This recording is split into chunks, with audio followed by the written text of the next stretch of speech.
The main thing that broke me was my kids. What do you think the importance is for a father with a daughter? She ends up going to jail for selling drugs. Andy, what's going on, man? Welcome to Dad Edge, my friend. It's good to have you. It's good to be here. Thank you for having me. I'm excited. I'm excited for you to be here, man. Let's start with your childhood. Like, you are, well, let's start with who you are now. You're a two-time Nola Gospel Award winning nominee, award winner of the Nola Gospel 2018 Rap Artist of the Year, Christian Hip Hop Artist of the Year. Also, a former reality show star, Church in the Streets, that aired on WHNO. Um, Pretty cool stuff, man. I mean, you're doing some amazing work right now for the kingdom, but this was not always so. Nah, unfortunately, it wasn't. So yeah, so talk to me about it. What was the upbringing like for you? Oh man. So my dad's Cuban, my mother's Honduran, and they both migrated here. They met in New Orleans, and they was both basically young. And I come from a working family. Like my dad, he was a worker. He always worked. So at one time he had a nightclub. He was the DJ at a nightclub. Another time he had a bar. He had a restaurant. Then he had a mechanic shop. Then he would sell cars. He worked in the oil field, so he would go offshore for long periods of time. So he was always working. He was a provider. And he taught me that a man should always provide for his family. And my mother, she was a worker also. So she started as a bank teller and she worked her way up all the way to being a regional manager working for the same bank. You know, she was in the top 100 Latinos of New Orleans. But coming up, she was just a teller and my dad was always working. So by them always working, doing what they had to do to provide for their family, it kind of left me outside gravitating to the influences that were in my neighborhood, right? And I always say, because I think about, as parents was gearing up to send kids back to school, I was asking them, "Are y'all ready for back to school?" And I meant so much more than backpacks and notebooks, right? I meant like, are you ready? Are you spiritually? Are you mentally? Are you ready to be there for your kid as they go into these schools and they go around other influences and they come home and you tired? Are you ready to spend that one-on-one time to talk to them and say, what's going on? What did you learn today in school? Are you ready to go over that homework with them? Because a lot of times they put the responsibility on the teachers, right? But it's really our responsibility. Our teachers are there to teach them, but they got a little window to show them. But the kids live with you. So going back to my upbringing, I was always outside. I had an older sister that used to basically watch us most of the time, and she was young too. So she had her life going on, and just unfortunately, the people in my neighborhood like the other guy, he just got out of prison. He ended up getting murdered. The other guy, he got deported. He got kicked out of the country. Another one of my friends, he got murdered, set on fire, stabbed, shot in the head. My other friend, he overdosed on heroin. So that's basically the core group that I grew up with, and I was the youngest one. So if I couldn't get the attention at home, but I was getting the attention on the streets, in order to keep that attention, I would have to do street stuff, right? In order to keep the attention of corrupted influence of bad, I don't want to say bad, but people that were just doing bad things, I had to do bad things also. And that led to me catching my first felony when I was 12, 13 years old. I ended up getting jumped in the Latin Kings, which is the largest Latin street gang in the nation at that time. I got jumped in when I was 14, 15 years old. I let five grown men, I like to put it like this. I let five grown men jump me so I could be their friend. So what would I have to do to keep the friendship, right? And like I talk to kids, I talk to people like God's called you to be yourself. You know, before you was fashioned in your mother's womb, he knew your name and he called you and he gave you a holy calling. So there's no such thing as a mistake. Nobody's a mistake. You can't just sneak into this earth, right? You're spoken here with a purpose. And I like to say, if you have to be somebody else to be somebody's friend, you're going to end up living a lie. And living a lie is living a life with limitations because we were created to be ourselves. So that took me down a roller coaster. I ended up catching a first degree attempted murder. I got jumped in when I was 14, 15, 16 years old. I caught a first degree attempted murder. They caught me, it was a week before my 17th birthday. They caught me a week later after I made 17. In between that, I had a first degree robbery. They kicked my mom's door in, possession of a stolen weapon. This time I'm 17, charged as an adult. And man, I remember just reading the whole Bible when I was in there. When the lights were cut off on a dormitory, I would find myself at the cell bars reading the Bible off of the light that was in the hallway. And I'm not gonna say I attained all that knowledge because I read the whole thing from front to back, from Genesis to Revelation, and it wasn't like I was fully grasping and understanding what I was reading, but I knew enough to know that I needed to read this book because I had a grandmother that really instilled that in me, and I read the whole thing. But then I ended up getting charged as an adult. I made a bond reduction after 3 4 months. I was able to make bond and finished my juvenile probation. I finished my juvenile community service. My juvenile probation officer handed me over to the adult system. They revoked my bond. I go back to jail, and then I end up getting credit for time served. I got out when I was 17, 18, 19. I caught. Then I went back to prison 20, 21, 22, 23, 24, 25. I got out 26, 27. I went back to prison 28, 29. I got out 30, 31. I overdosed on heroin for the third time. And I was looking at my third felony conviction. 3 strikes you're out is what they say, but 3 strikes brought my salvation. And in the midst of all of that, our son was born with a disease, polycystic kidney disease. There's no cure for the disease. It brought my wife, which was my girlfriend at the time, back to church. And then when I caught that third felony, I was overdosed on the floor in a gas station bathroom. The manager lost the key. The guy that I was with, he's trying to get them to get the key. They couldn't find the key. He's trying to kick the door in, but it's a steel door with a steel frame. So they have to call the fire department, the police department, and no such thing as coincidence, right? The fire department was responding from another call, so they were basically right there when they got the call and was able to pull right into the parking lot and come cut through the door with the jaws of steel. I was dead on the floor. They hit me with 2 shots of Narcan, and they brought me back. I didn't really come through till I was in the hospital with IVs hanging out my arm. I remember like looking. I seen the police officer in front of me. I know I had more drugs on me, and I'm looking. I'm playing possum, right? I'm looking down. I'm not cuffed to the bed, but I do have IVs all over my arms, and there's a police officer in front of me. So I said, I'm gonna wait till he moves. And sure enough, somebody came in that was real belligerent, intoxicated. The nurses were having a hard time with this individual. So the police officer that was set to watch me went to help the nurses. And at that moment, I jumped up, I ripped the IVs out my arm, and I broke out running. I made it through one door, but the other door I wasn't able to go through because they had to buzz you out. And I needed to get caught though. God will open doors no man can shut, but he also shut doors no man can open. And I got caught, third felony conviction. I'm looking at 30 years to life. And long story short, I ended up getting sentenced to the church, mandated by the court with a suspended sentence and a requirement that I complete a 1 year in house treatment program if the DA was in compliance. And in the church that we begin to go to, had a 1 year in house discipleship program. So I literally got sentenced to the church.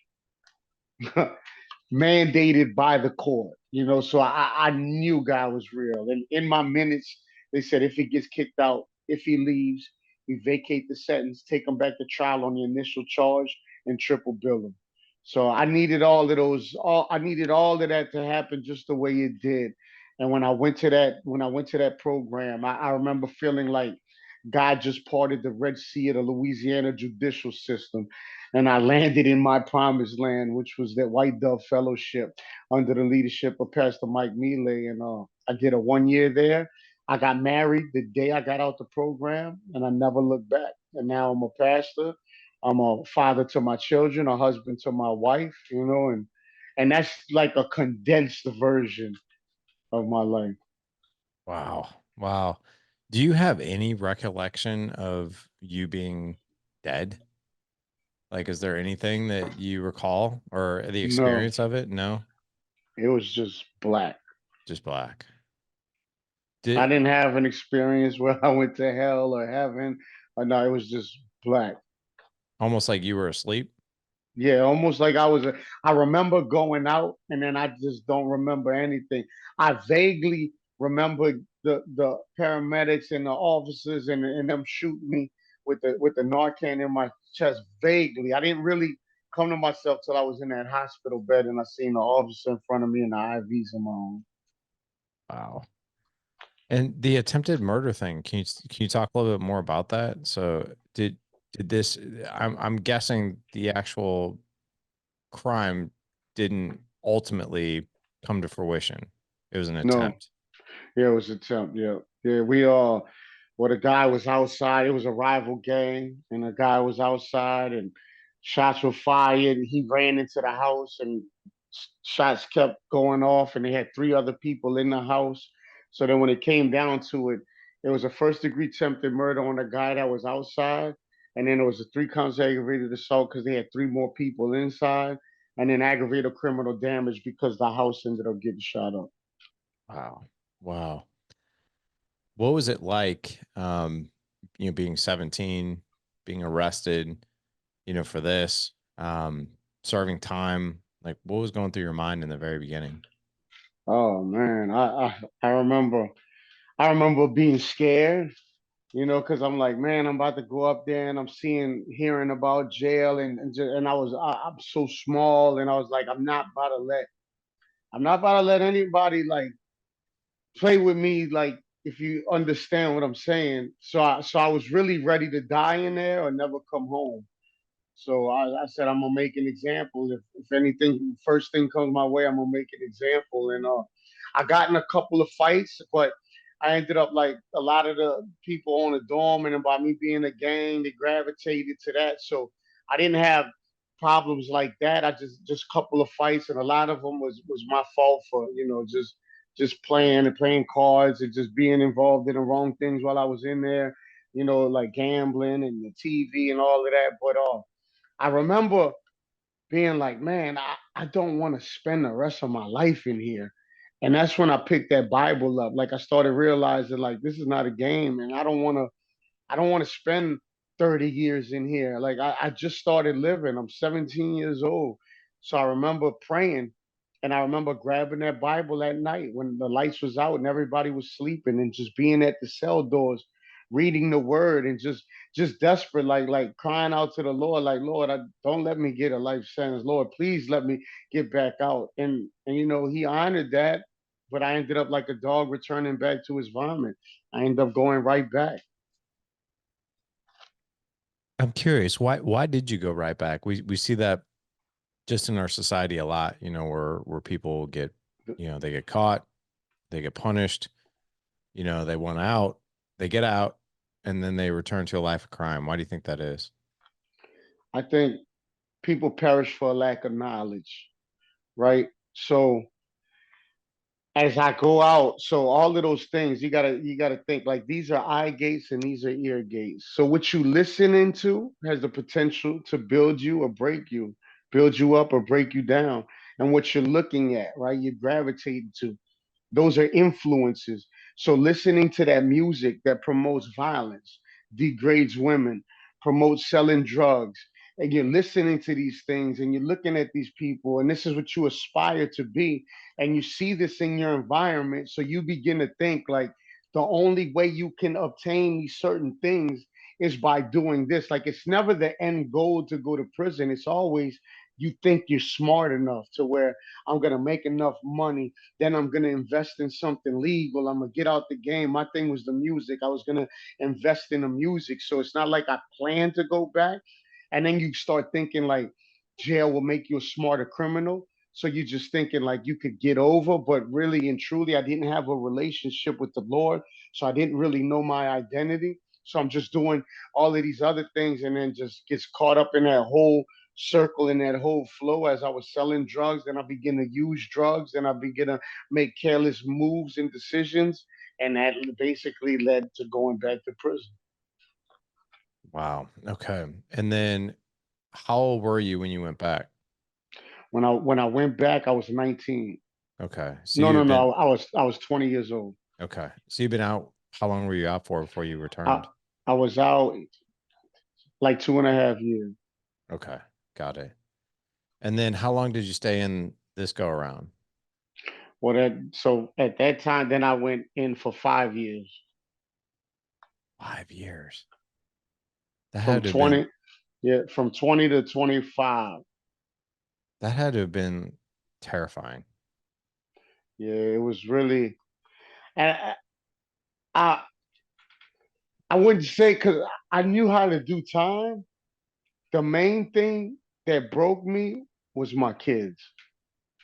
That was the main thing. Like I felt like I could do time, and I deserve. These are the consequences to the life I was living. Like I know this is a part of that lifestyle. So basically, I could do the time. I did the crime. I'm gonna do the time. But what broke me was my children. They did not deserve that. And my daughter, she was 2 years old when I first got locked up. And my son get this. His mama was pregnant, and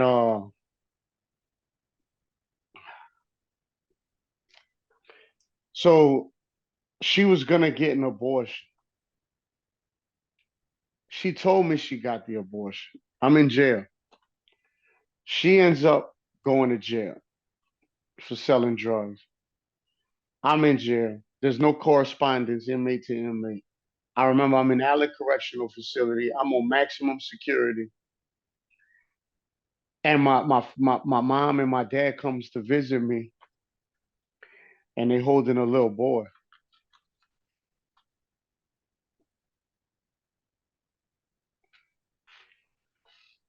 I remember looking at them and they looking at me and nothing even needed to be said. Like I knew that was my son. I was like, wow, she had him. And I couldn't even hold him because I was on maximum security. And that broke me. And I'll go back to the cell and I'm thinking about that. And as the years go, I start seeing them grow up literally in pictures. And I'm looking at the pictures, the birthdays, the pictures. And then my daughter, at this time, she was about 6 years old. I had already been incarcerated like 4 years. I was on maximum security again for fighting. I was on extended lockdown. So to paint the picture, when you're a maximum security prisoner, you cannot leave out the cell without being fully restrained. So even the shower, you got a belt, handcuffs, and shackles. They bring you to another cage. They take the belt and handcuffs off, but they keep the shackles on. That's how you shower. You get 45, you get 15 minutes to shower, and you get 45 minutes on the yard if they bring you, but on the yard, you just go back into another cage with handcuff, belt, and shackles, but you just got a little bit, it's like a big dog kennel. So it's a little bigger than the cell. So you can at least get some fresh air and walk. But that's if they bring you. Other than that, you're locked in the cell all day. And I did 23 months in solitary confinement. And Solitary? solitary confinement, one man cell. You can't really see the other people, but you can hear them. And that was for 23 hours out of the day? It was 24 hours of the day, but 24 hours. you get 15 minutes to shower in another cage, and then 45 minutes If the guard brings you, you get 45 minutes on a yard where you walk through another cage, but you get some fresh air at least. Man, how did you get through that? I'll tell you, it was reading and writing, like because I do music, and that's when I really started to develop that craft. That because I like all my pain I would put on this paper. And then by the time I would finish writing this rap and I'd finish memorizing it, then I'll hit the doors on the boards and I'll be like, hey, I got a new rap. And then so I'll start rapping in the hallway and the guys are listening. It was like an outlet, right? And then it was the library card. Saturday morning they would pass the library card and you were able to get 3 books. And man, I ended up reading the entire library card. Whoever didn't get, I would get them to get books for me if they wasn't gonna read, and get the sergeant to pass me the books, and I would just read. It was like that reading. I'm talking about. I was on the prairie with Louis Lamar. I was solving crimes with Sidney Sheldon. I was just reading everything I could get my hand on, and then I had the Quran, I had Buddhism, I had the Art of War, I had Machiavelli, Sun Tzu, The Prince. I had everything you could think of, and I had the Bible. And at this time I picked up everything but the Bible. I just started reading everything else, and it was taking me out of there. And what's the trip about it? I always say your whole life is preparation for your purpose. You might not see it in a moment, but when you get, hindsight's 2020, right?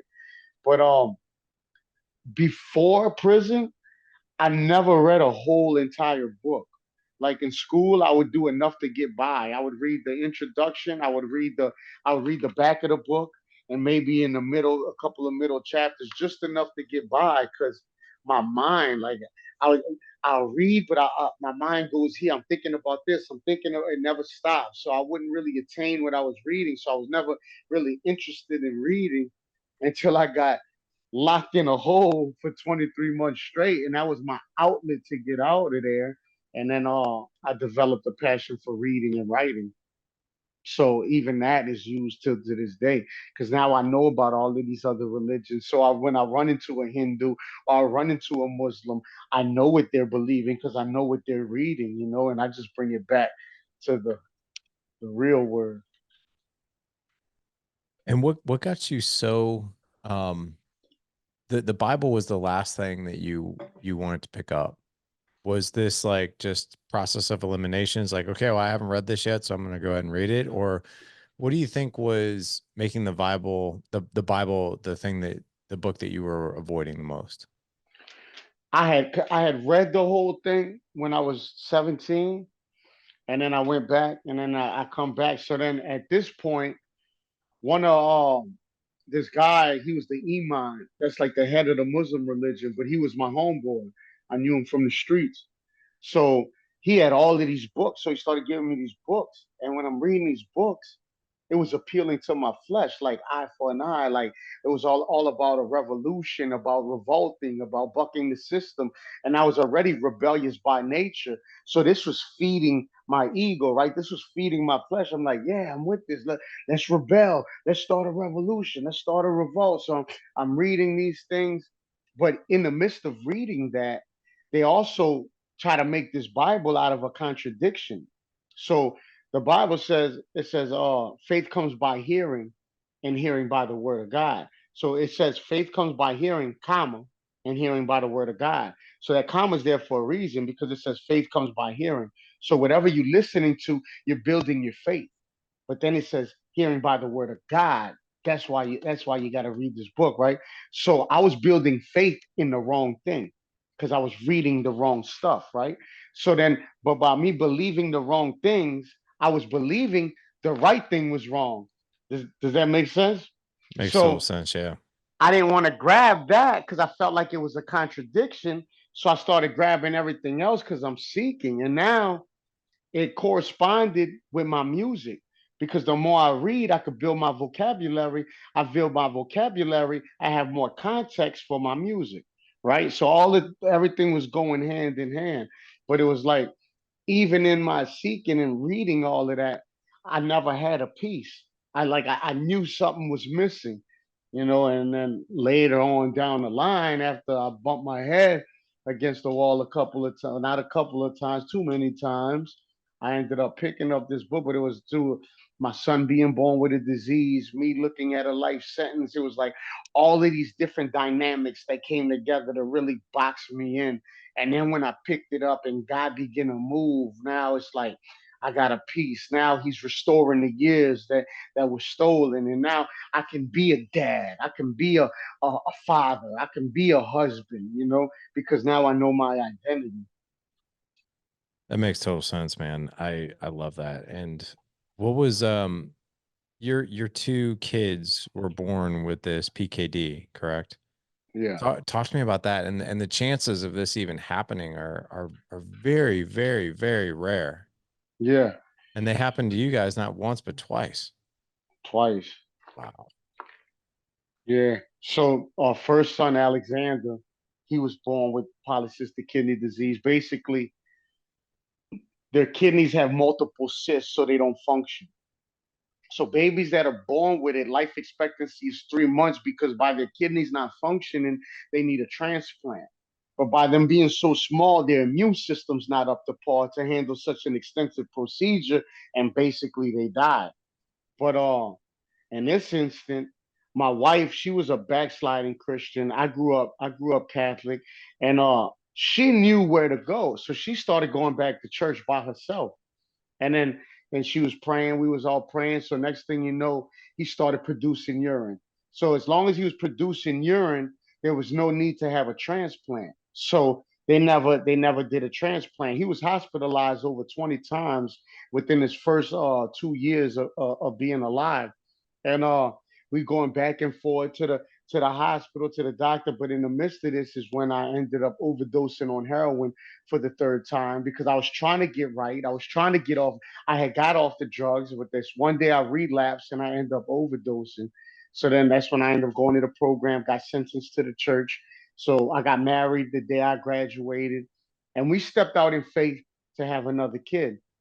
And then because the odds that he would have the same disease was like 1 in 120,000. So we stepped out to have another kid in faith, and he has the same disease. And to be honest, I was mad at God. At this time, we had a church. We started a church in our living room when I got out that program. It went from 5 to 10, 15, 20, 35, 40 people in my living room, in the hallway, in the dining room. And then we ended up getting a storefront on the next street. Then we had two storefronts. I'm traveling doing the Christian rap. I'm ministering. So we step out in faith to have another kid, and he has the same disease. And I'm like, God, I'm doing this and I'm doing that. Like, how could you? And but I just understanding that I couldn't be mad at him if I didn't believe in him, right? And he just wants to be believed. John 3:16, for God so loved the world that he gave his only begotten son, that whosoever believes in him shall not perish but have eternal life. He wants to be believed. And and I believed, and that's why I was mad, because I'm like, you could do, like, you're God. Like, you, this didn't have to happen. I do this and I do that. And he said, your works, the Bible says your works is filthy rags compared to him. Like, this is what we're called to do. Faith without works is dead. So he says, stop looking at what you think you're doing for me and open your spiritual eyes and see what I'm trying to do through you. And as soon as he said that, like, well, before I could go into the other room, the person on side of me turned their back and they had faith on their back. So I'm looking.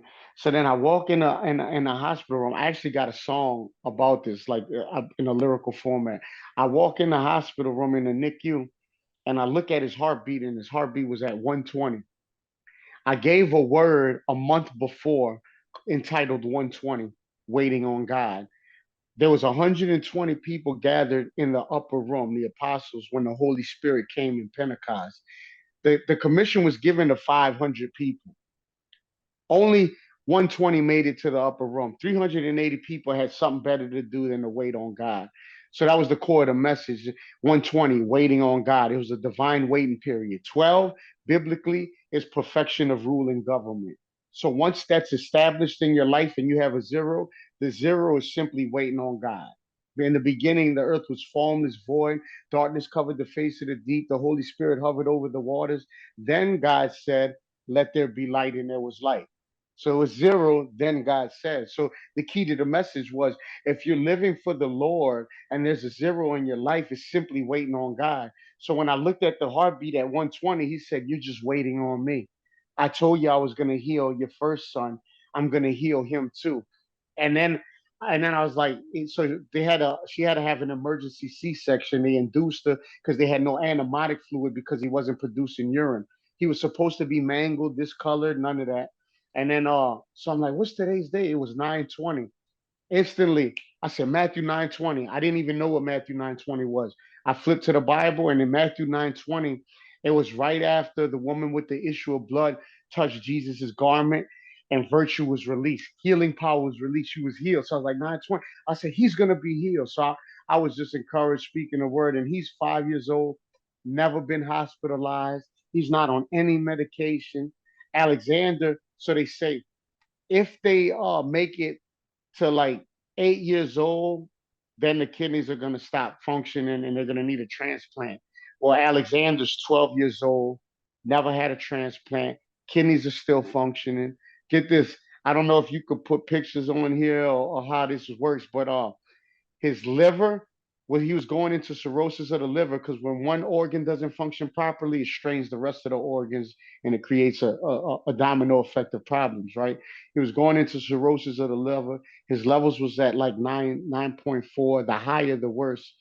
A year later, which was last year, his levels were 7.77. And seven Wow. biblically is perfect completion. It's the number of the Lord. So the numbers drop with this disease. It only gets worse. It doesn't get better. So through all of this, I'm seeing God's hand move on all of this. This really like is where I've really cried out to the Lord, putting in a position where I needed only God could do something about it. So in the midst of all of this, we fell in love with the Lord, and He's been faithful. So what you said that he's 5, he has no medications, No like medication. perfectly, like kind of like normal, but he still has He this condition. he's like a baby ninja. He's That's doing crazy. flips. Like, bro, that is a legit miracle right there. Like, I mean, like that is unreal. Um, and I know exactly what part you're talking about. It's like it was an example of faith. Like, I only need to touch his tassel and I can be healed, right? That's what she Come on, said, come on. right? And that's what Right, she did. She touched the right, tassel, she was healed, right? right. And through faith. And man, I love that. That is unbelievable. Just out of curiosity, so the disease, will it stay like this, kind of like dormant like this, or is there a risk of it getting out of control, or like what does this Yeah. look like for the future?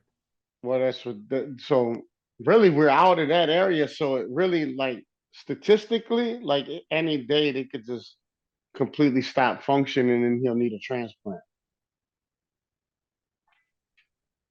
But that's not happening. And is there also a chance where he just keeps going the way he's going?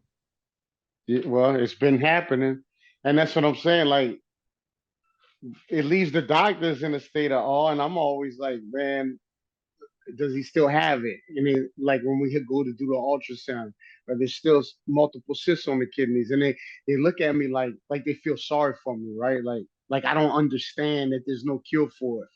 But it's like I'm like I don't have a PhD, but I got a KJV, right? So I'm gonna come into agreement with this word.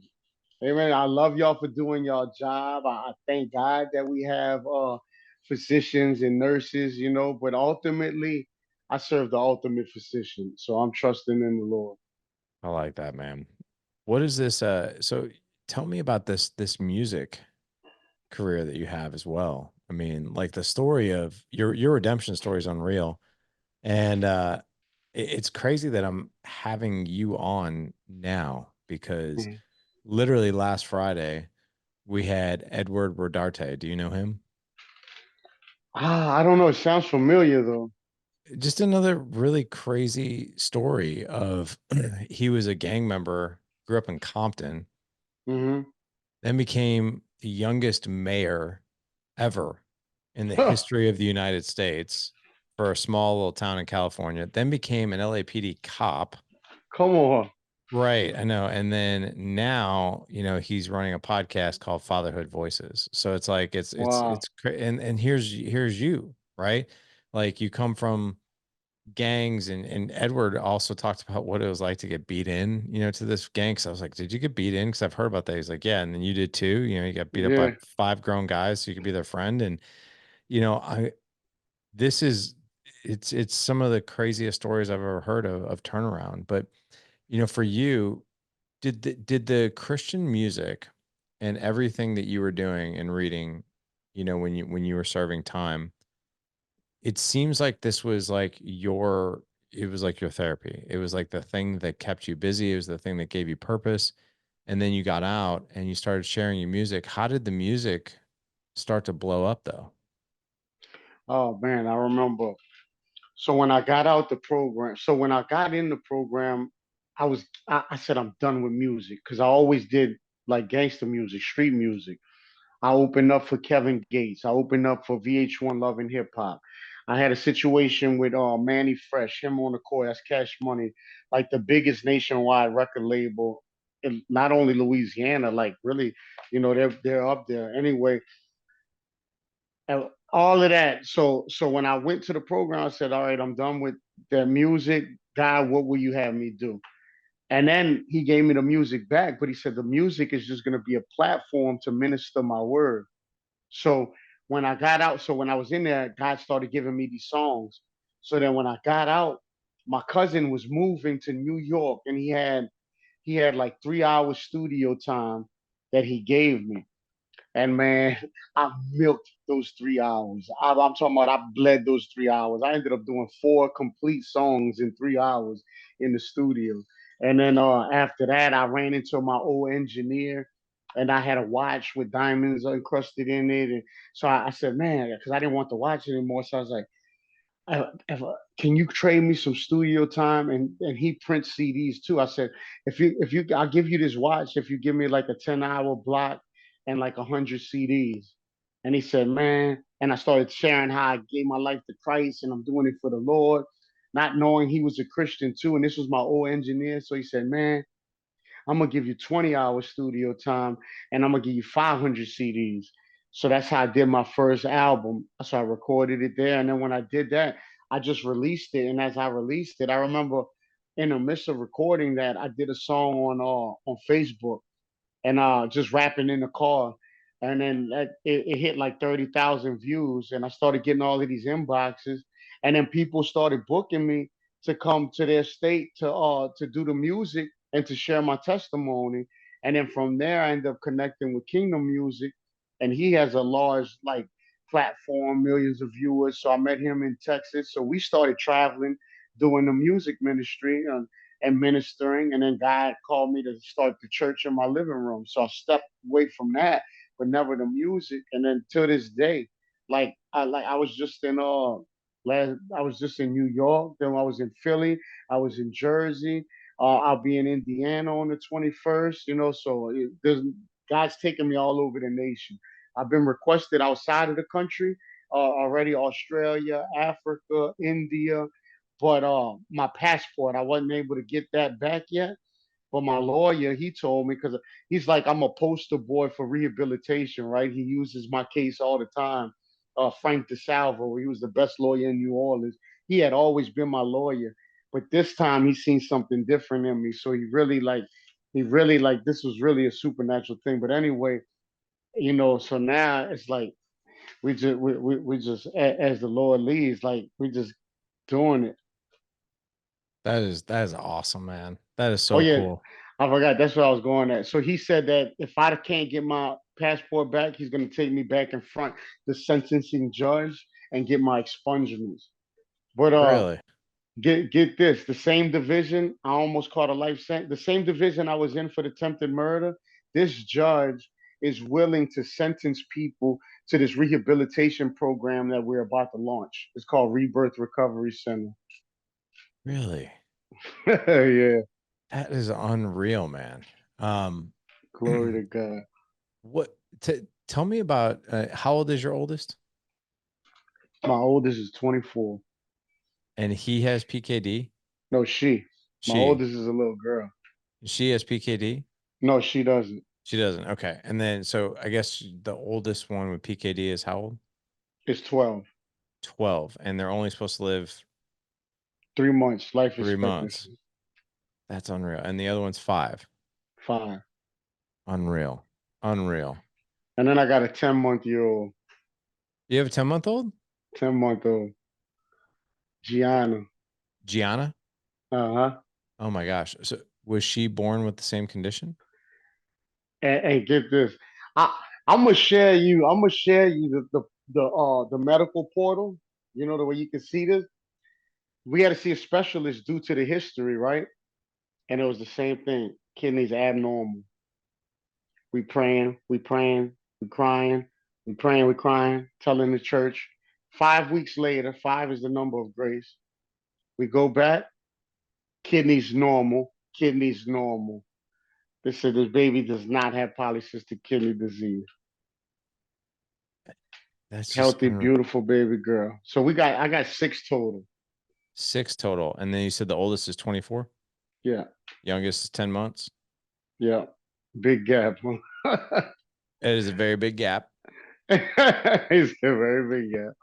but you have an incredible story, and then there's nothing about you that surprises me at this point. Let me ask you this. So 24, what are the other ages? My son, he's 23, and then I got my stepdaughter, she's 20, and then I got the 12-year-old, the 5-year-old, and 10 months. Okay. Let's talk about just the kids from 12. You said 20, right? And then 22 Mm-hmm. and 24, right? Yeah, Okay. 23 and 24. 23 and 20. Okay. I'm just so curious, man. Like I have older kids too, like 16, 18, and we have different conversations than I do with my little guys, right? Right, right, And right, more adult conversations, and they kind of know where you come from and they know your story. They get really curious, like, Dad, like how, like why do you operate like this? Why do you do this? Why do you do that? Like, you know what I mean? Like, so the story I'm telling myself is your kids are probably really attuned of where dad came from and what dad's experienced, correct? right. Yes, Dude, what are some of the things that these kids tell you? Like, here's why I asked this question, okay? You've got this incredible redemption story, which if I'm one of your kids, I'm watching dad and I'm sitting there thinking like anything's possible. Like I could probably do a lot of different things, like anything's possible versus like someone who's very, very sheltered, right? And they're just like, the world makes me really uncomfortable. I'm not really sure what to expect. Your kids, like they've seen a different example. And I'm just curious, like, what are some of the conversations you've had with them around like some of the things they want to do with their life or, this redemption story or even your faith or that kind of thing? Like I'm looking for really just outside the box conversations that maybe other people just don't get to experience. right. Ah, that's such a vast question because I'm just I thinking, see, know. like, so my 12-year-old and my 5-year-old, they actually perform with me. Like, I got music with them, right?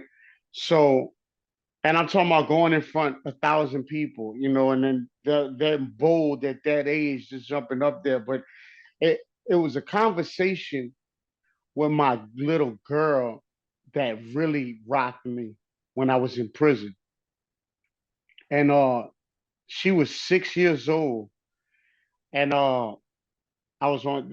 This is a story I was going to in the beginning, but I was on maximum security, but me and the police officer was cool.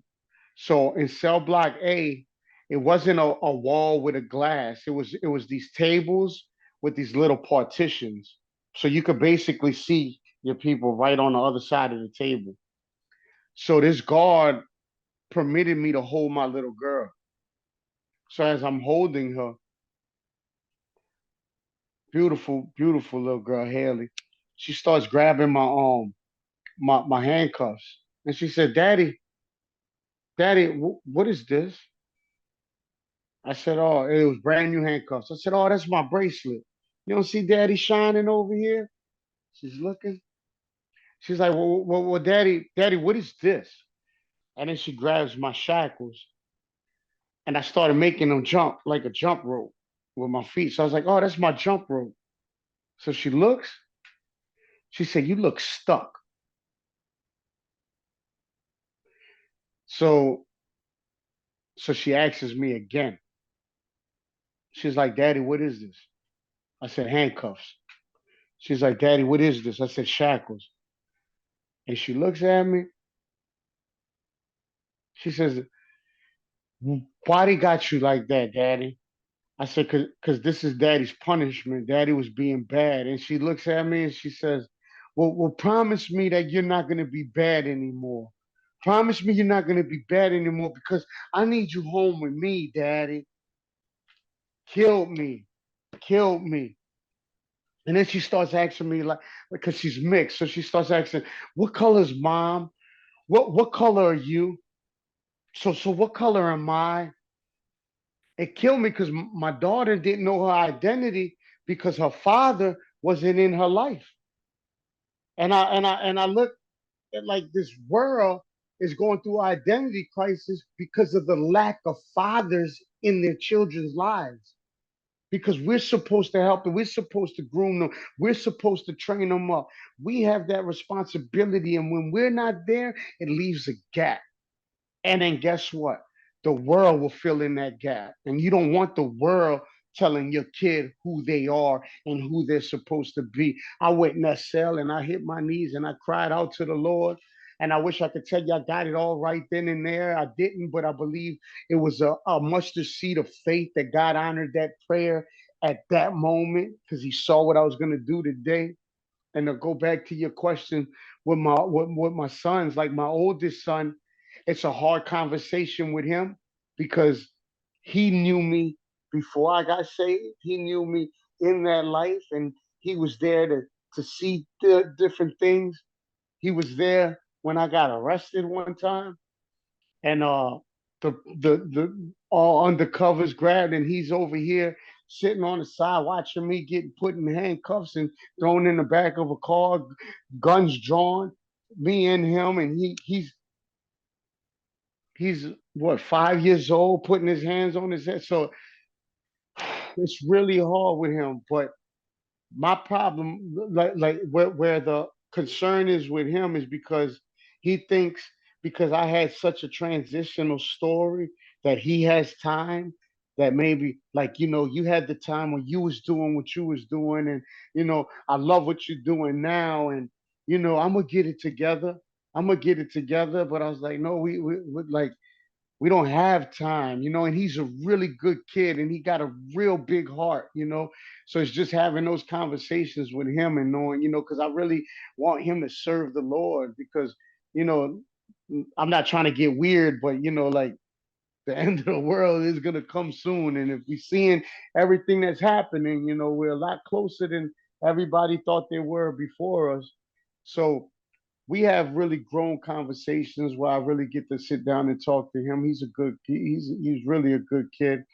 And then my 12-year old and my 5-year old, like he sees and so he's developing a heart for people and he sees where I come from and he's like, because he'll say, "Oh yeah, yeah, Paco's dead," because that's what they used to call me, Paco. He's like, "Paco's dead." I had an album called "The Pope Got Saved, Paco's Dead." So he, by him being able to see the other side, I'm able to sit down and talk to him. We just opened a kids resource center with Four Goods Community. We serviced over. We was able to give Amazon present prizes to 400 kids Saturday with 400 meals. And then this is just our third week. The first 2 weeks we serviced 1,000 kids in a really impoverished neighborhood, right? So he gets to see my compassion for people, but he understands is because I was once broken like that. So to instill in him that you're not better than nobody, that people are just struggling because they don't know better, and we're called to love everybody, and in that love, we're not just going to pass people up and think we're better than other people or think this is superior than this.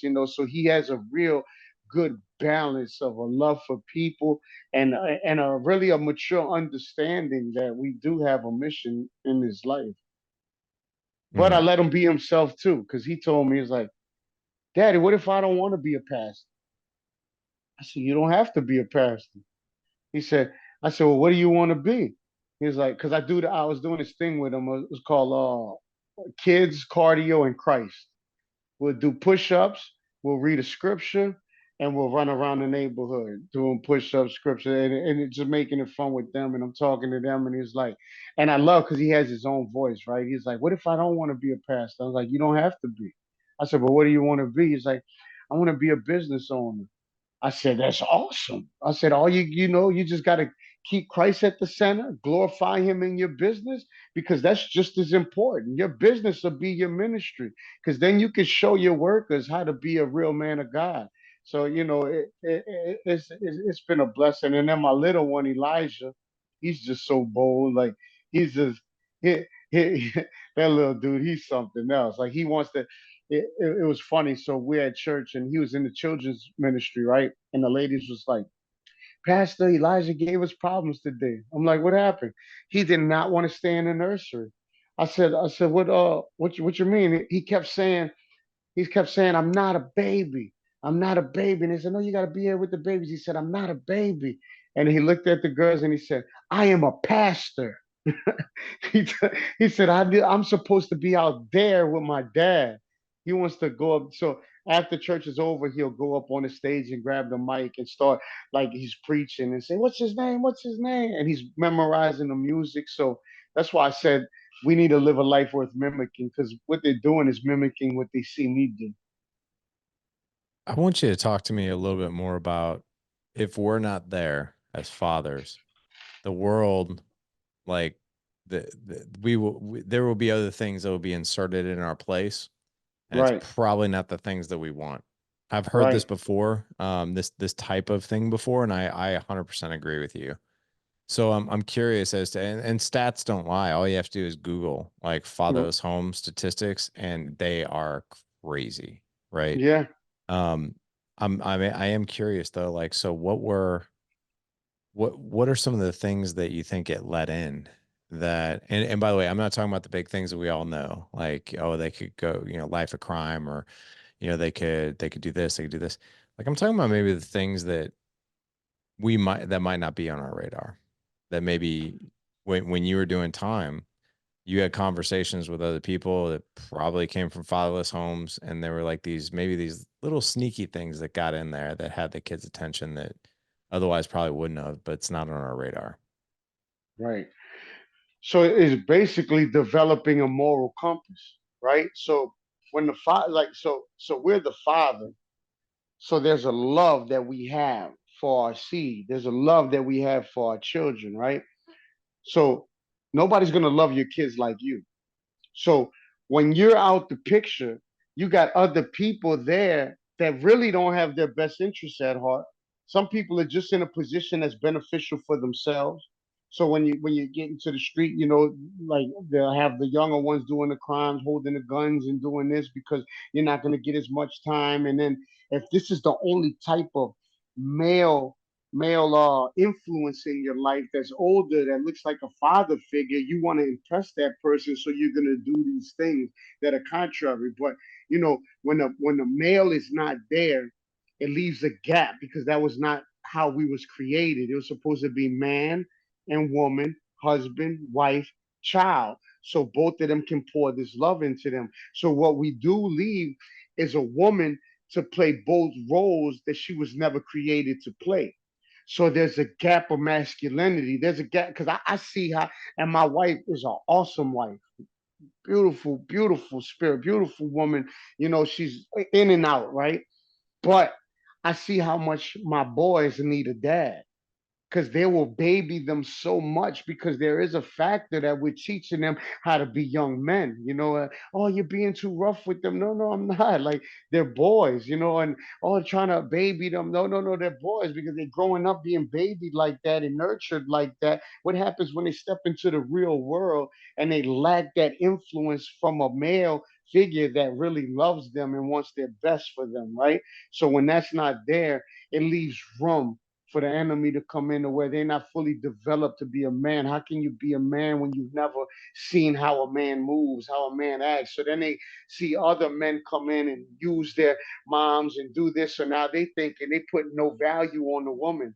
And then don't talk about if you got the music coming in where they're degrading women, they're talking. So this is shaping their moral compass. So now they're being desensitized from the things that they're really supposed to be sensitive to, and that is being a father, being a husband, respecting women, being a provider, having sacrificing yourself, for the sake of your family, So all of those things is it leaves them wide open.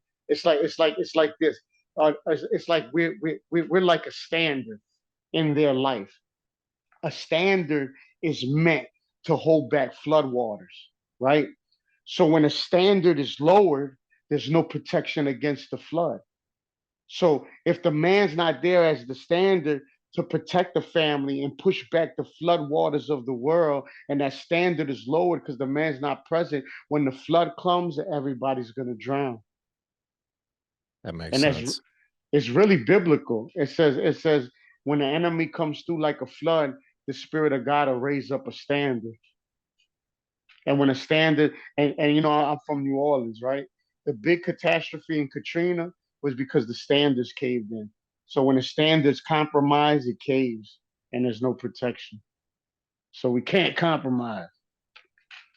That is so true. I've heard so many other people talk about, this fatherless like void that happens in your life, and I've never actually heard it explained to me like that, to where like both parties are pouring in, and the masculinity thing and all that. Like I was raised by a single mother, and that was missing in my life, and I definitely felt that. Like, and I even felt it in like just everyday, just sort of interactions, like social interactions. Like if I had to defend myself, I had a hard Mm-hmm. time doing that as a kid, because I was just like, I've never been taught this. I don't even know how to throw a punch. Not sure what to do. Athletics and that kind of thing. Like I wasn't really great, but it was like one of those things where I didn't have someone who's like, hey, let me teach you. Like right now, my fifth grader is playing football, and he's not getting a lot of playing time at all. And it's because he just doesn't have the agility to be a starter yet. So I Mm-hmm. went to the coach and I'm like, hey, I was like, I've talked to Lawson, and Lawson's agreed for me to work with him 20 to 30 minutes every night that he doesn't have practice. And I'd like to know, what exactly do I need to work with him on? So like, and the coach was like, Wow.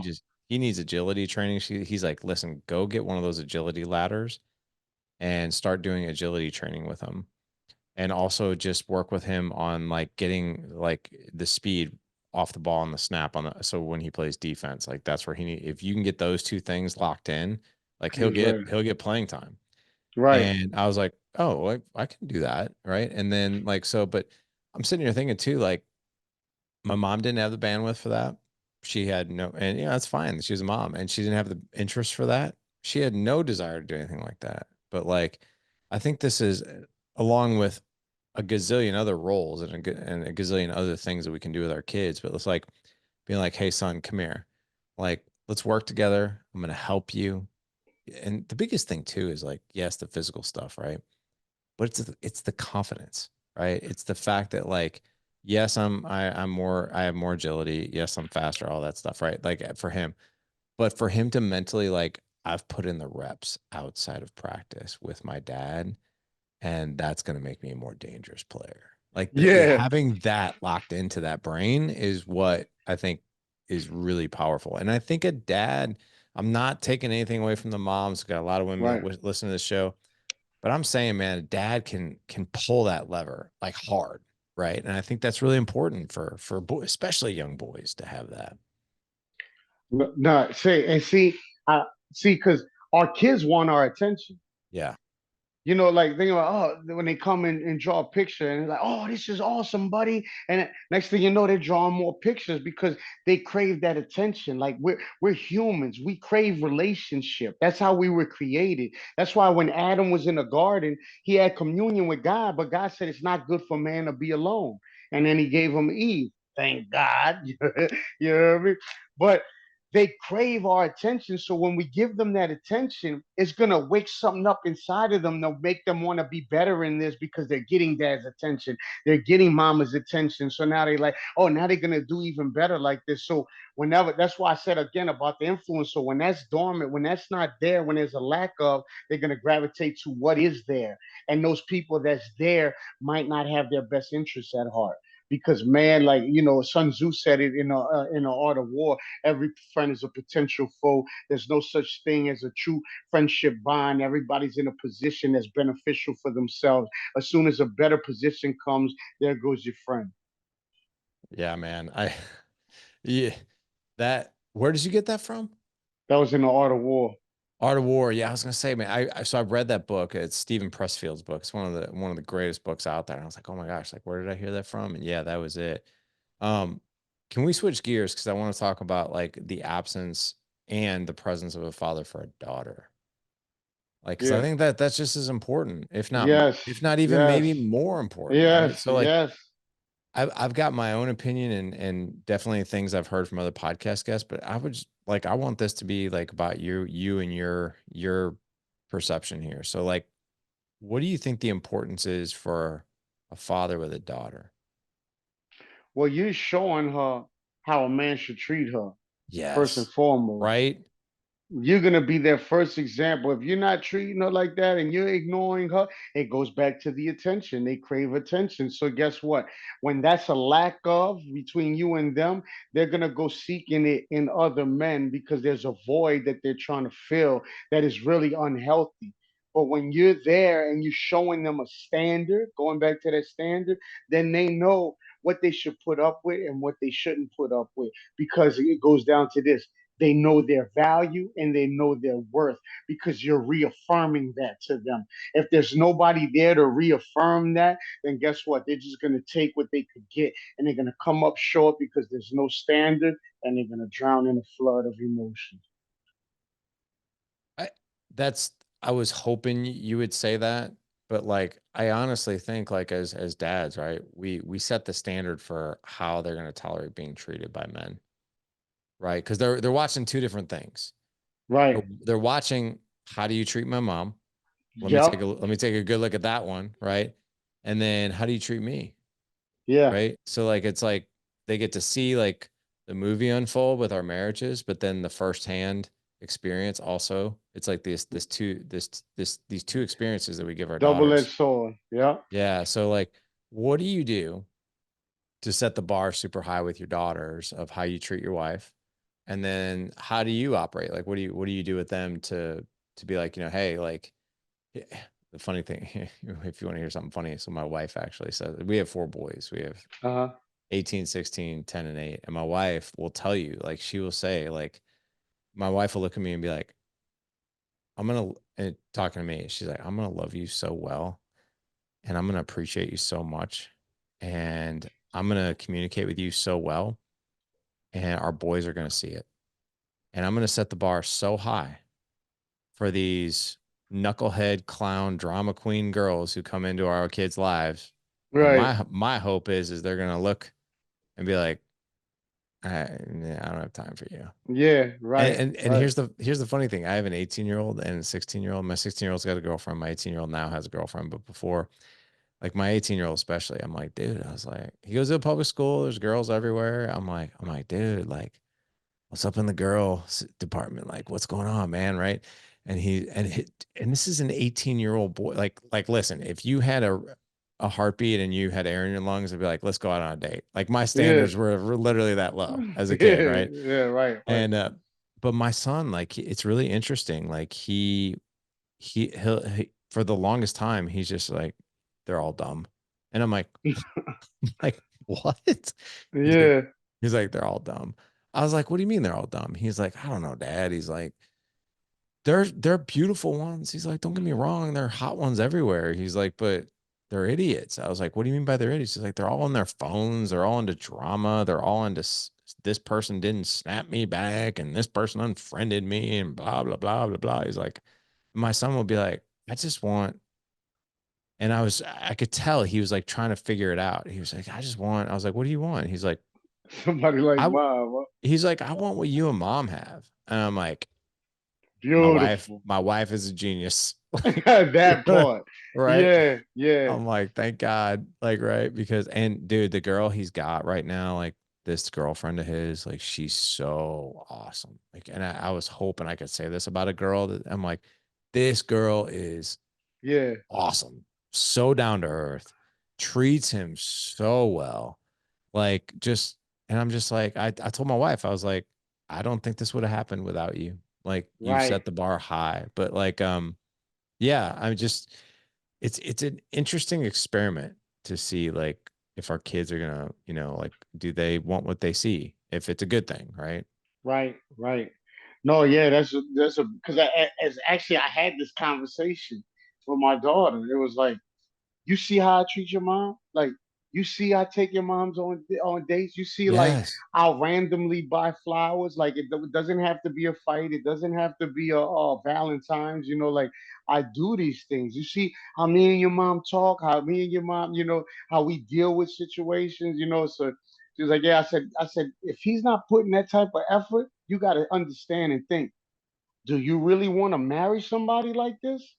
Because don't get it twisted. If they're not appreciating and doing and putting this time in now, what do you think they're gonna do later? But I was able to make myself an example, and you could see like the light bulbs light up. Like, that is true. Like, you Yeah. do that. You know what I'm saying? So, Yeah. and then it's like she'll go to somebody else's house and hear how their family talking to one another, and I was like, you said we don't talk to you like that. Like, you see how much peace we have, because then they'll be able to compare. Like, they'll go over here and see, like, this couple. Oh yeah, well, this one, they don't.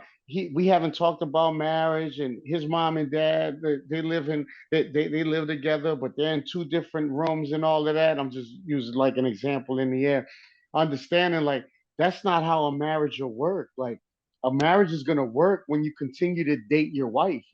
When you continue, because I think a lot of people get comfortable. Like, once they say I do, like, all right, I gotta, like, no, no, no. You gotta continue to date. You gotta keep that fire going. You gotta keep that energy and that joy there. And when they see that, they're gonna see what doesn't add up. And they're gonna realize, well, I really want this because this works. Because when I look at this, that's not working. I agree with you, man. And I think it's so important. Like, I don't think it's a bad, I think it's a good thing the kids see the right things, right? But I also think it's like really important that they see like the mishaps. Hmm. Like, so my And how wife, you handle it, right? how you handle it, right? Like, Yeah. so, my gosh, what happened over the past? Oh, I remember. So, like, my wife, oh, I remember what it was. So, my wife and I were with the kids and we were on a float trip. So float trip in the Midwest just basically means you get in a raft and you know Just go. you get a cooler full of alcohol and food and you go down there. We don't really drink though, so it's like for us it's just like we just have a blast on the raft with food and sodas and that's it. And it's like a 6 hour ordeal. Well, we hit some water that was real stagnant and we had to row in order to make it back to our stop on time. And my wife was, my oldest son, my wife was taking a turn, like rowing with me. And even though she's surrounded by all boys, like she was just like, I just want to row for a little bit. Well, she, she was not really rowing that well. Yeah. And I was just like, so like she was on one side, I was on the other, and I had to like wait on my end because otherwise our boat just kept going off. So I'd have to like wait for her to get a couple rows in. And she finally like so we could straighten back out. She's like, why are you only rowing like everything? I was like, it's because you're not rowing. We're not rowing at the same cadence, and you're not rowing as like putting as much power in as I am. So like we're Right. steering off. So I'm giving you a couple to catch up with me. She's like, are you saying I'm doing it wrong? I was like, no. I was like, it's fine. I was like, it's functional. I was like, I just can't row like I was with Ethan, who's my oldest. I was like, because it just is what it is. And And so like it got to the point where I was like, hey Ethan, I was like, can you grab this oar from your mom and just start rowing. And she's like, what? Like, am I not doing? I was like, just sit up there and like, enjoy, just enjoy. Like, we'll take you along on this catamaran, Yeah. right? Like, and so we got back in the car and she was like, were you not like happy with how I was rowing? I was like, not really. I was like, not really. And she's like, oh my God. She's like, well, thanks. Like, and she's kind of like did one of those. And the boys were watching this unfold. And I was like, you know what? I was like, I'm sorry. And she's like, about what? I was like, I could have communicated 1,000 different ways. I was like, hey, would you mind if we row in sync? Or hey, do you mind if we row like this or whatever? And then like, hey, or even communicating better, do you want to take a break and Ethan take over? She's like, it was very condescending, right? That I Yeah, was. And right. I told her, I was like, I'm really sorry about that. Like I could have communicated that so much better. And the boys were in the back seat, they were watching, and I wanted them to watch. Yeah. And she's like, and she looked at me, she's like, thank you. Like, thank you so much for your apology. And I was like, why are you thanking me for your apology? She's like, it makes me feel good that you're aware enough that it kind of hurt my feelings. And I'm like, Right, right. right. And I was really happy that she said that. And like, even the kids were like, wait, why are you apologizing, Dad? Cause like they never really see us fight. So if they see any kind of drama, they're like, what's going on? Right, right, right. And I told them, I was like, I didn't communicate very well. I'm apologizing. Like I didn't. Like I was kind of a jerk, to be honest. And here's what it Yeah. was. And then for my wife to look at me and receive like Yeah. that apology, and she was like, thank you. Like that means a lot to me. And I was just so glad that they got to see me do that, but then her receive it like that. Because a lot of girls be like, yeah, you were a jerk. And you know what? Yeah. Whatever, Yeah. whatever, right? But my wife was Yeah. like, man, thank you. That's so sweet, right? So like I think that we can set the bar pretty well for them. Like when I say we, I'm talking about like us as parents, right? Like Yeah. we have Yeah. such a tremendous opportunity because we got these little eyes watching us. And I love all of your analogies that you have and how you go about this for both your boys and your girls. And it's really good stuff, man. Really. Glory to God. Nah, that's Yeah. good.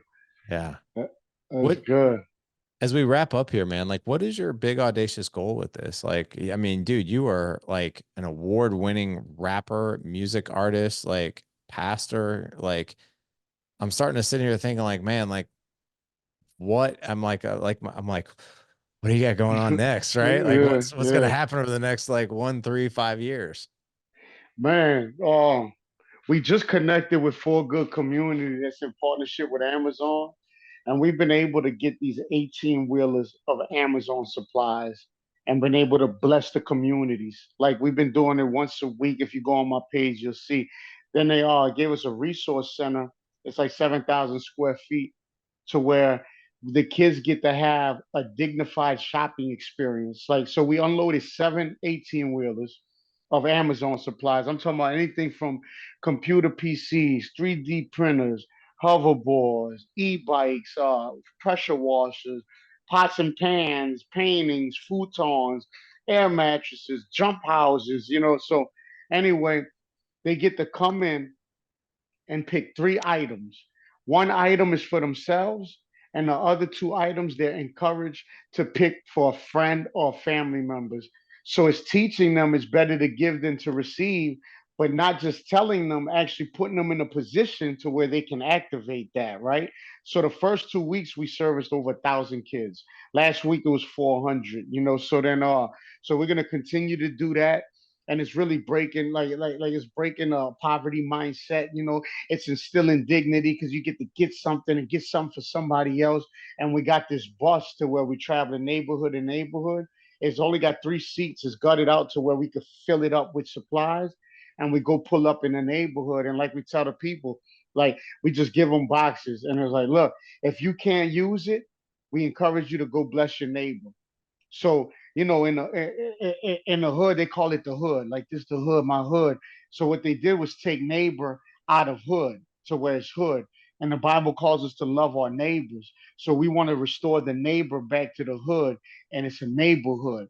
And that's where they get to knock on the door and like bless them. And it's been like I gotten so many testimonies, like, yeah, Pastor, I got a weed eater. I didn't need it. I've been helping my neighbor with one that doesn't work. So I was able to bless my neighbor. So this has been a real good resource that we're just using to go into the communities. But my main goal right now is to open up that rebirth recovery center.